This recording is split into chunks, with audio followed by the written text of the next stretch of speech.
오는 25일 취임 1주년을 맞는 김명수 대법원장이 오늘 대국민 담화문을 발표하며 말도 많고 탈도 많은 법원 행정처를 폐지하겠다는 뜻을 밝혔습니다. 김명수 대법원장의 법원개혁 대국민 담화문 내용과 의미, 법조계와 정치권 반응을 전해드립니다. 장한지 기자의 심층 리포트입니다. 김명수 대법원장의 오늘 대국민 담화문 법원개혁 지향점은 정의롭고 독립된 법원입니다. 이를 위해 김명수 대법원장이 제시한 과제들은 다음과 같습니다. 가장 눈에 띄는 건 법원 행정, 사무, 인사, 예산 권한을 틀어쥐고 사법행정권 남용의 진앙지로 꼽혀온 법원 행정처 폐지입니다.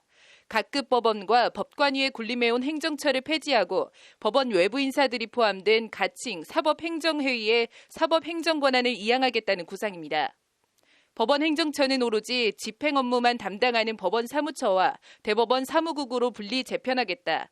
여건이 마련되는 즉시 대법원과 법원 사무처를 장소적으로도 분리하겠다는 것이 김 대법원장의 말입니다. 신설되는 법원 사무처엔 단 한 명의 상급 판사도 두지 않는 비법관 조직으로 만들겠다는 것이 김 대법원장의 설명입니다. 한마디로 군림해온 행정처를 단순 행정 지원 조직으로 바꾸겠다는 것이 김 대법원장의 구상입니다. 이를 위해 김 대법원장은 당장 내년 법관 정기 인사에서부터 행정처 상급 판사 수를 3분의 1가량 줄이겠다고 밝혔습니다. 차관급 대우를 받는 법관의 꽃이라고 불리는 고법 부장판사 승진제도가 내년부터 폐지됩니다. 헌법이 정한 대법원장, 대법관, 판사의 구분 이외에 법관들 간의 계층 구조가 형성되지 않도록 하겠다. 이는 법원 스스로 권위주의를 내려놓고 궁극적으로 모든 법관이 동일 직급으로 일을 할 수 있도록 하기 위한 토대가 될 것이다라는 게 김명수 대법원장의 말입니다. 법관 인사 이원화를 통해 고법과 지법을 서열이나 승진 개념이 아닌 업무와 기능 분담 구조로 정착시키겠다는 구상입니다. 2019년 정기 인사부터 각급 법원 법원장 임명 시 소속 법원 일선 판사들의 의견이 반영됩니다. 김 대법원장은 이와 관련 가까운 시일 내에 가장 적합한 방식을 찾아 임기 내에 전국 법원에 안착시키겠다고 강조했습니다. 김 대법원장은 이와 함께 법관 전보 인사에 있어 인사권자의 재량 여지를 사실상 없애도록 하고 동시에 이를 투명하게 할 수 있는 방법을 마련하겠다고 밝혔습니다. 판사가 승진이나 소속 법원장은 물론 대법원장을 포함한 그 누구의 눈치도 보지 않고 오로지 재판에만 집중하도록 하겠다는 것이 김 대법원장의 구상입니다.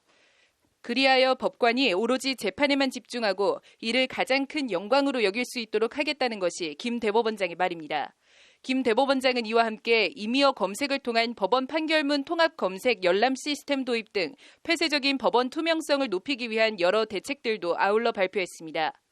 법원조직법 개정안 발의를 준비하고 있는 더불어민주당 안호영 의원은 오늘 김 대법원장의 대국민 담화문에 대해 환영의 뜻을 나타내며 높게 평가했습니다.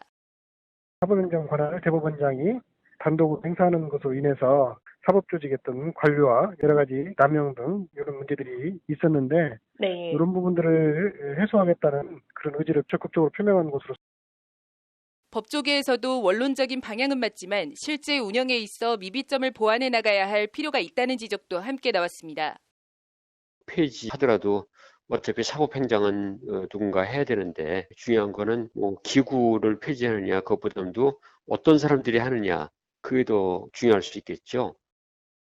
정의롭고 독립된 법원을 향한 발걸음은 결코 중단되어서는 안 되며 중단될 수도 없다는 게 김명수 대법원장의 말입니다. 김명수 대법원장의 사법개혁 걸음이 실제 성과와 국민 신뢰 회복으로 이어질 수 있을지 법원 안팎 의목이 집중되고 있습니다. 법률방송 장한지입니다.